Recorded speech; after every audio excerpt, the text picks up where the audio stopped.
you ever heard someone say you must be paranoid to own a gun?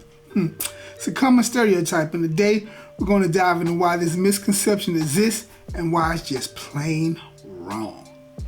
Everybody ready? Let's do it. Folks, Rizzo from Ophidian Tactical, and today's topic is one of the most frustrating stereotypes gun owners face. You must be paranoid. We're going to explore why this stereotype exists and why it shouldn't. Why it couldn't be further from the truth. It shouldn't, but it couldn't. No, he can't talk English. So there's a general attitude toward gun owners that labels us as paranoid, as if we're constantly living in fear of being attacked.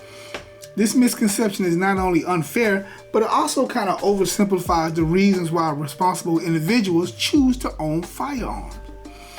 Alright, so here are some of the statements non-gun owners often make that reflect this misconception. Why do you need a gun? Are you expecting to be attacked? This implies that owning a gun is only about expecting danger at every corner, which is not the case. Isn't it a bit extreme to carry a gun around? Carrying a gun for self-defense is seen by many as a reasonable precaution and not an act of paranoia. Guns are for people who are afraid of everything. This comment kind of ignores the legitimate reasons for gun ownership, such as self-defense, sport, and preserving rights. So let's debunk this with some personal stories and statistics. All right, a couple of personal stories.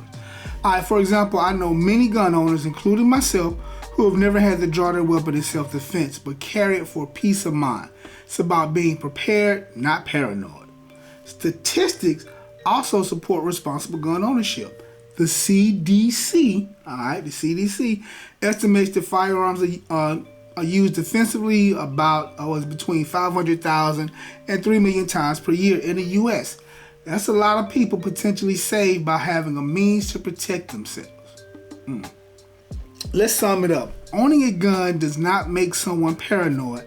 It's a matter of being prepared and exercising one's right to self-defense. Responsible gun owners are some of the most vigilant and safety-conscious people around. Not because they live in fear, but because they value preparedness and protection.